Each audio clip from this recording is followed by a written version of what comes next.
哇，他生气到他站起来，拿那个椅子摔在地上。哦，而且是我跟他而已，在那个公司里面，我就开始很怕，我就坐在那里不敢动。Hello， 大家好，我是杰慈，欢迎回到我们黑卡 Key 的 Game Show。那今天这一集呢，我们要聊的就是职场生存的技能，也要了解大家 toxic 的工作经历。那今天呢，我们很特别邀请到了哇不娜娜的老板令怡。Hello， 大家好，我是令怡，我当老板快10年了。好，那我们马上欢迎我们这一集的嘉宾。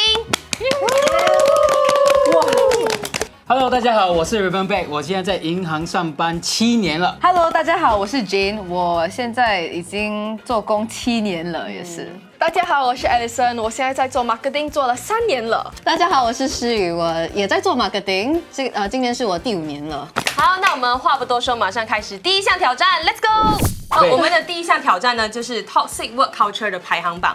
所以排行榜呢，一共会有6个选项，每一组呢都要在规定的时间内排序哪一些最 toxic， 然后解释你们的原因。然后令怡认为最有说服力的组别呢，就会获得这一轮的胜利。所以今天呢，我们的组别是分成 Gen Z 还有 Millennials。其实是一我个是冒牌的，因为跟我过来，现在开始做工的时候还很年轻，so I have a lot to share as a millennial。 OK， 那你们准备好了吗？准备了，准备好了。 OK， 现在开始。5秒到10秒。如果你是新人的话，他们都没事，应该的。我们讲结束吧。要看那个成绩。你先讲。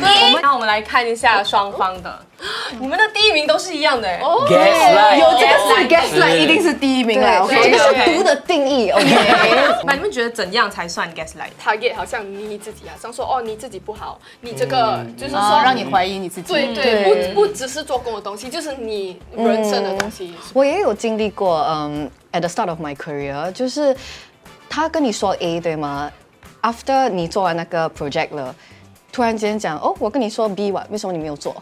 我自己有经验过，很像你知道那种来 evaluation，like monthly evaluation 那种，那个最夹来的就是你的 KPI， 他已经讲 OK，this is your KPI，for example，right？ 他突然间讲哦，其实你没有做 XYZ， 可是 XYZ 不在你的 KPI 里面。当 gaslight 最恐怖的地方是，你通常不懂你的老板在 gaslight 你的。因为你在做工的时候，你会觉得他讲的有道理。只有你以后你如果辞职之后，你抽离从这个 situation 抽离，然后你跟你的朋友或者家人说，你会发现， ，Oh my god， 他 gaslight 我。那你们会怎么区分呢？就是算 gaslight， 还是他只是在给你一些 feedback？ 如果你觉得这个 feedback 是 constructive， 你回去想一下，对你想一下，不然就是跟你的家人朋友聊。他们都会 agree 的。gaslight 这种东西是你一讲出来，大家都觉得哇，你老板不好。有时候也是很 personal。我有一个technique， 就比如说我给人家 feedback 的时候，形容词我一般不说，就是我不说你这个人怎么样，我也不会说你这个行为怎么样 ，disrespectful 啦 ，irresponsible 啦，这种词我不会用的，会用factual facts。我很怕那个伤害到人家。因为你知道现在 Gen Z 就是动不动就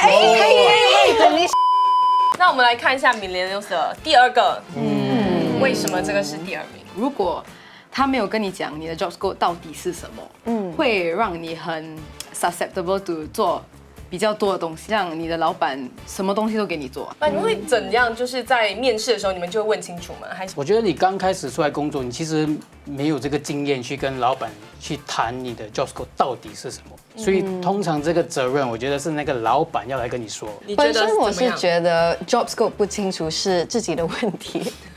如果你 job scope 不清楚，你应该 take 那个 initiative， 就问你的老板 ，OK， 来，这个是不是我的 correct job scope？ 我以前当intern 的时候，job scope 不可能去写 pantry 的水完了你要去 refill。所以，但是在我的年代啊，我是intern，我走过，我看到啊水没有了，我会去装嘞。我发现新一代的人，如果你刚才说，这个你帮我去 fill 一下，他就又不是我的 job scope。对了 ，Oh my god！你可以自动的去 refill 那个水 right， 可是你不可以，你的 evaluation 的时候不可以 based on 当然如果你有装水嘛，我觉得是 brownie points 啊。如果你的装水 intern 啊说出这不是我装水很难 Josco，会不会心里扣小笔记会扣一点分？讲真是会了。如果他这样子真是会回答，我觉得会，要看他的那个口，口要跟他的口气。如果他讲 OK sure，cause since I'm free，you know that kind of thing，你要那种，你要撒个娇什么的啊，什么都让 intern 做，都欺负我，这种我也可以接受。我觉得之前的老板是不是就是因为你们的 job scope 没有那么清楚，所以他会叫你做很多 advantage。我的老板叫我做帮忙他的儿子的生日派对。他叫我 handle 好像contact 人家这样，我记得就是现在我就想回去啊，为什么我做啊？真的为什么我做？这个就真的很不应该了。对，那个是好像我可能第1还是第2个月开始我第1份full time工作，所以我看那时我是怕拒绝了，虽然不是说很大的东西啦，只是因为 contact 一下 maybe 20个人，可是OK 啊，那是我19岁了，所以我很多 energy，you know。如果是我这个年代 millennial 的年代，我老板叫我帮他做他 personal 的东西，对我来说是荣幸。我做到了，真的假的？为什么？我们那个 era 是这样子。我老板这样多员工啊，他叫因为我，他相信我。我会明天辞职哎。如果他叫你帮他办儿子的我很生日 party，站起来跟每个人讲，我帮你，对我这个 everything settle 了。问一下老板，就觉得就是 job scope 不清楚，这个应该要怎么处理？还是你在面试的时候你会怎么沟通的很清楚？我会尽量会把 job scope 写得很清楚，但是我跟你讲，如果是小公司哦，它可能会没有那么清楚，但如果你进的是一个大公司的话，就一定要清楚。而且大公司人多就很难管嘛，一个人其实很难管很多人的，对，所以他 job scope 不清楚，你加薪肯定会有问题。会。所以如果这个老板或者是面试官连 job scope 在面试的时候跟你讲不清楚的话，你还是不要去。对那我们来下一个，就是很多 office politics 的。对，为什么这个是你们的第2名？就好像第一个这样是精神创伤，然后你还在 office 这么久，好像对8个小时、9个小时这样。你在 office 已经想这么多东西，你回家还要 defend 这些 policy。对你回家还要更想哎，有时候要想 strategy 哦。有一次对吗？我就是在pantry 装水，因为我刚刚开始做工对吗？不知道怎样 navigate 这些 office politics，所以我不小心跟这个同事 share 一个很 confidential 的 information 对吗 ？1 hour later， 我一回去 pantry 装水。另外一个同事过来，他跟我讲，哦，我听说你blah blah blah blah blah blah blah blah，然后就讲谁跟你说的？哦，是 colleague B， 又不是 colleague A， 所以已经去了1轮了，对吗？你们会觉得就是 as a fresh grad 应该 join office 的 politics 吗？还是完全不要知道？我是觉得完全不要。我知道 trauma bonding is real， 一个公司吧。如果可以避免，就避免这些八卦的话题，少说多听。我们没有放这么高，因为我觉得 politics right， 你去哪里都有的，正常难免。对，就是你去有人就是有 politics。哇，我经历了很多之后，京剧。对，有时候我觉得你知道那个 politics 是在讲什么，是对你有好处的。你也是不懂谁讨厌谁，还是你要避免跟谁太靠近，哪一个地雷不要去踩。但是你的行业是不是竞争会比较大，所以比较多这种？非常大，所以我是在银行做 sales， 就是我刚入行嘛，然后我就拿到一个 client， 一开始这个 client 不怎么大，就是小小的，忽然间2、3年后这个 client 发达，就赚很多钱。这个时候我的身边的全部 colleague 都要 cover 这个 client。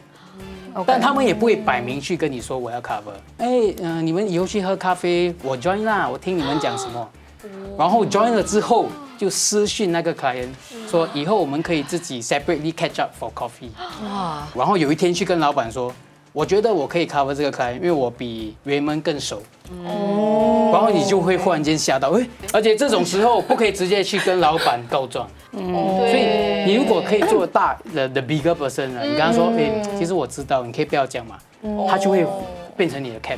作为老板，你是会觉得有一点 office politics， 有一点 gossip 是好的吗？还是真的是好的啊？因为人需要这些东西来让反映一下，他反应让生活变得有趣嘛。但是 OK office politics 跟 office gossip 是不一样的。gossip 我双手赞成，我觉得 very fun。就是 politics 是比较像刚刚 Raymond 讲那种，就是权力的这种玩弄这种东西，这种东西可能就会比较就不大好。所以你会怎么去避免会有这种 office politics 呢？我其实有时候我会注意到，可能谁会比如说你不喜欢他，然后你又不喜欢他这种东西 OK， 然后但是你又比较quiet，然后你是那个比较就是一天到晚在那边搞事情的人，我会直接跟他讲，哦，你会跟他约他谈啊？对，我会直接说，我觉得你这个 1v1。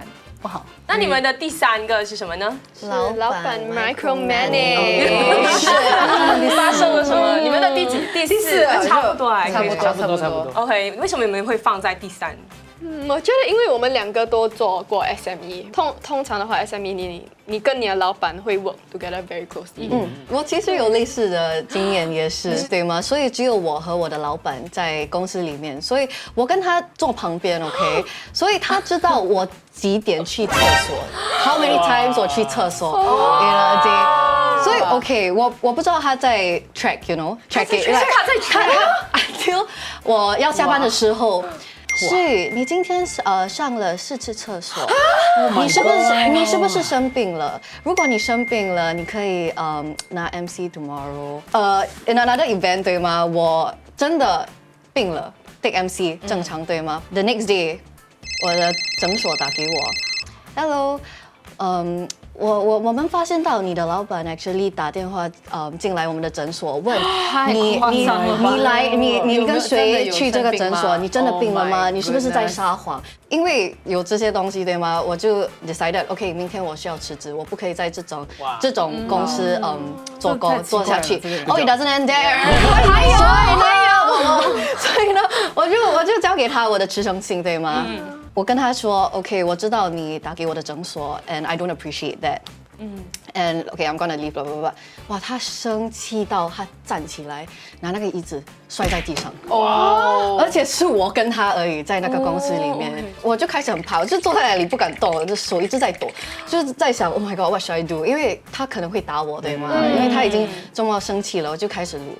我 until today 我还有那个录，just in case。Oh my， 我要听。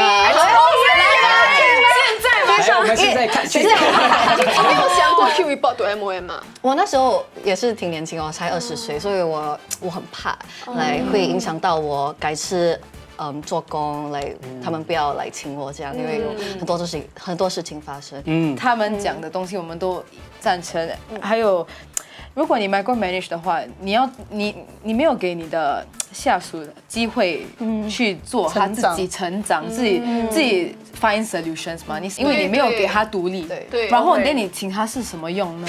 因为你如果这样喜欢 micromanage， 那你自己2个电脑吧。我的经验又跟比较不一样，因为在银行有时候你发出去的东西都比较 sensitive 一点，所以我第一个老板，他自然而然很会 micromanage 我，就是我不管发什么 email 出去，他都会，你发之前 send 给我。哦，那个是因为他怕，对 private and confidential。但因为有这种个性，反而我会觉得我很安心，所以我老板每次说 OK 发，我一定是100% confident 发。你是新人，micromanage 是一个好的东西，因为你先学会怎样做全部东西完美的做，然后他才。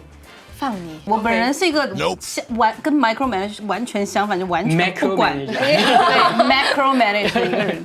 我觉得 micromanage result 是可以的，结果你可以 micromanage，过程他具体人家怎么去操作，5个钟头他要怎样分配自己的时间，他要找谁做这些，我觉得可以完全不用 micromanage，就是这样就好。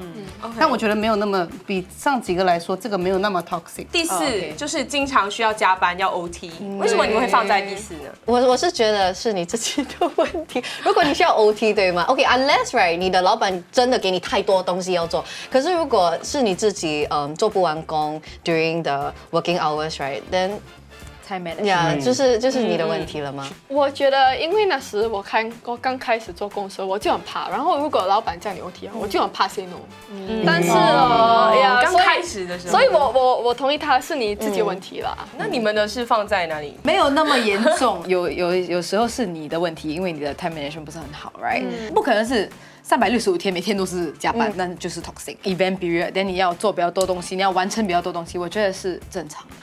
可是我最讨厌的就是，如果你要下班，你已经完成你工作了，然后你的老板说，Oh today half day， 哇，那个是 excuse me， 我的 contract 是7点下班，我没有 half day，你不会算吗？你不会数学吗？但我觉得最重要一点是，你的老板会不会去 reward 那些自动愿意加班的人？你会 encourage 你的员工都自愿去加班 OT， 因为你要就变成一个 toxic culture。所以你觉得就是不要有这种 OT 的 culture？不要啊，因为我本人也很讨厌加班呢。没有，那我们 office 我很多时候都是最后一个走的，都是我的老板，我的卷机们1到6点钟就拜，然后就走掉，然后我就 OK，have a good day。但是你的员工不会就是怕老板还没有下班就完全不会，完全不会。哦，可能他懂你会尊重他们，所以你对。OK， 那看一下你们最后一个竟然都是一样的，就是不能够 work from home。对，如果我们可以 work from home， right， 是一个 privilege。你来掌声鼓励一下。对，认同。我第一次听Gen Z这样讲，你来加分。因为你想一想 ，pre-COVID right， 我们也是这样照样去 Monday to Friday 在公司，对吗？对。是因为我们 get exposed to 这个 idea of working from home right。Actually is don't need one， but then 你们现在已经习惯了，习惯。我也觉得是你看你做什么工吧，有些工作真的是可以 work from home 的。你不可能去面试的时候，跟你跟他讲 ，by the way， 我要 work from home， 不可能的吗？因为是看公司情况，看公司的 arrangement。对，不可以讲那个是 criteria， 因为我觉得这个不是一个 toxic culture 啦，因为有些人喜欢在 office 做工的。对。我没有 work from home 的。你知道为什么吗？其实完全没有，其实是可以，但是因为。我考量到的是公不公平这件事，因为我有一半的员工是不可能 work from home 的，他们一定要，比如 editors， 他们的器材，对，然后剩下可能有一半有一些人可以，但是这样子他们会觉得不公平，可怜。好，那我们就请令仪来选一下，你觉得谁讲的最好，或者是谁的排行榜同意我们比较合理？每一点，觉得你们的故事肯定是赢了。谁？还没有结束。我说你们的故事应该只是故事而已，但是这个我觉得这边的比较符合我个人的这个原则。OK， 那这一轮呢就是米兰6赢了，好吧？好，那我们就马上进行第2轮挑战 ，Let's go！ 第2项挑战呢就是 Yes or No， 所以呢，现在每一位嘉宾都需要根据不同的问题举牌来选择自己认为正确的答案，然后答对的人呢就可以获得1分，最后累积分数最多的组别呢就会获胜。现在来到了第1题，下班后跟同事去聚会 ，Yes 还是 No 呢？3、2、1 ，Yes。Yes, no， 又是你，是吧？解释吧。OK， 为什么你今年52吗？我今年。OK， 我觉得不可以，是因为我的 personal belief 是不可以跟同事走得太近。因为开始dinner这么长一段时间，你一定会聊很多东西。如果你的同事知道你有什么之后，就会跟 office 的东西工作掺在一起，很复杂。我劝你还是不要。星期5我们一起去喝酒，一起去 no need。我最多给你 Monday night。哇，那你怎样拒绝他们呢？通常我都会讲今晚不可以，我要去这个。对，我要去这个。然后他问了3次、4次之后，他就会懂。再问了。有时候你比较了解你的同事的 life， 你的工作的感情也是会比较好。因为你对他有 empathy 嘛，吃一顿饭也不是讲你要讲你妈妈到你外婆外公这些东西是 with in moderation。明明我是 overshare。对。那你会跟你的老板成为朋友吗？如果老板下班后要一起去那个，其实我第一份工我跟我老板很 close。我去他的家，有一次 right， 他跟我讲你要不要来我家？我们去来喝酒，因为很忙嘛，很这样要解压还是什么？哇，我 stay over stay over 在你老板的家，我们喝，但已经来醒了醉了然后我就在他家 stay over next day 要去上，next day 要上班然后我借他的衣服，因为我不要穿一样的东西。说很好笑，可是我穿一样的裤子。但我去 office， 我跟他一起进来。但我的别的同事员工一定懂。No， 他们哇，你昨天没回家来。那些我去他的家嘞。起初 especially when 你刚刚开始做工的时候，我觉得connection 是很重要的，因为你你的事业发展的之后，对吗 ？Who knows？ 他会是你的同事。对，我觉得你要draw那个 line very clearly 哦，就是你吃饭的时候真的是可以当朋友，可是你回去做工的话，真的是做工啊，你真的是要 keep it professional。那我们来看一下我的你的答答案吗案是什么？哎呦。就我作为老板，我可能会有刻意的跟我的员工画很清的界限。我可以很 friendly，but we are not friends，not close friends。因为如果我跟我某一个员工成为了很好的朋友，就像我刚刚讲的，有公平的问题，我其他员工会觉得我 favor 他，或者是我有时候真的想骂他的时候，我会骂不出口。有些界限划清楚比较好，因为你。也许有一天，你跟你同级的2个人，他明天被 promote 了，然后开始管我了，好尴尬哦，你不觉得很尴尬吗？OK， 好，下一题，不同意老板的看法的时候要说出来。3、2、1，我这样可以吗？不可以，一般选一个。Gen Z 开始，为什么你觉得要提出来？我觉得你的经理不 necessarily is right all the time。如果看到有东西 that you don't align with， 我觉得是该 stand up for yourself。如果他是一个很好的老板，像令怡这样，突然间要加分喽，要加分喽，要加分。像令怡这样，他会 understand where you are coming from。 It's important 你有证据 to back up 为什么你要 challenge 这个 claim。对。但是你刚开始工作的时候，你有那个勇气去讲出来吗？就是如果你有不一样的看法，没有，所以我觉得讨论是比较好啦。可是我也觉得没有这么容易。我觉得是看你老板的个性，看情况，还有看你的语气。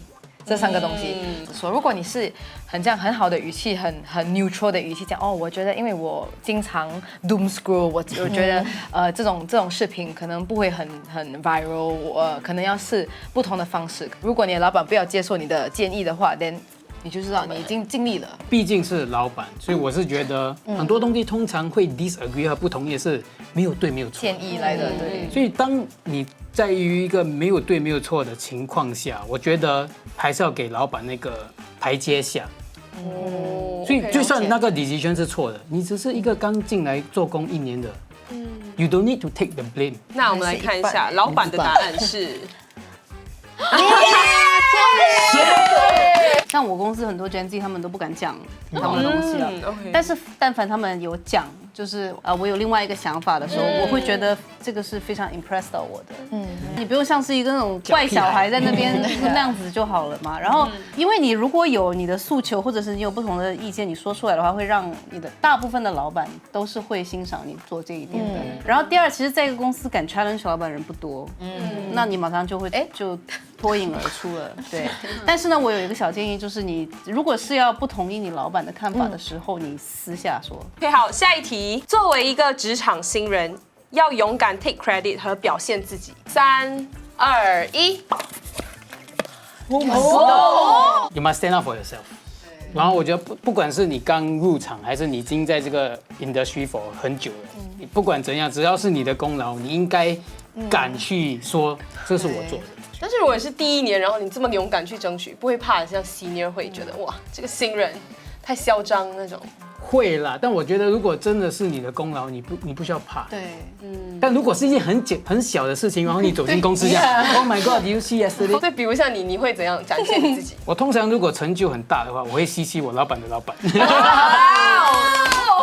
勇敢表现。没有办法，因为我的行业我们需要。vocal。如果你没有 take credit，other people will take credit。我是这样觉得。第2份工作的老板跟我说，其实 you are slated for a promotion after your first year， 可是因为你没有 step up， 你没有 take credit，所以I have nothing to show to 我的 upper management。maybe 是你的 idea， 可是是 team effort and everything，but 是你讲出来那个 idea 的，你可以privately 跟你的 during your one-on-one meet up with 你的老板，可以跟他说其实I initiated this. Of course, not discrediting. I started it. But 我觉得我本身如果我是 fresh 的时候，我会 humble 一点。对，我新来我也不想好像 overpower everybody， 然后我会 humble 一点看我就做到他们 recognize 我，他们不 recognize 我才讲。我觉得你刚入行的时候哦，你做的工可能是很 basic， 所以你可能没有拿到那些很大的机会，因为你刚刚入行嘛。我觉得有一点小小的东西就你哇，我做一个 Excel sheet，look at me， 我 send 一个 email，look at me 那种东西，但我觉得你老板会觉得你什么东西都要 ，you know，recognition， 就有一点很像你是要先hone in on your foundation skills first， then let your skills speak for itself。好，那老板的看法是这个很难。纠结了，很纠结了。我觉得要讲出来，第一是当然，我个人也是比较烦有这种人啦。但是你看，我作为一个老板，我烦他，但我会记住他。我知道这个人我记住这个人很难搞。EN review 的话，我如果给他少钱的话，他会不开心啊？会不会怎么样啊？这我真的是老实的在给你们做分享，请我的员工不要用这一招来对付我，因为我也是本人喜欢，我喜欢那种很谦虚的啊，不要就是坐在那边默默做事。当然了，谁都喜欢这样的人，因为对我来说，我要付出的这个努力是比较少的嘛，对不对？但是你高调的人呢，你就是会得到比低调人多一点的东西，这是第一哦。第二个跟刚刚思怡刚刚讲的一点比较像，就是你要给老板记忆点。因为你做他 year-end review 或者 monthly review whatever review 的时候，他要给你加钱升职、表扬你什么的时候，他都需要记忆点。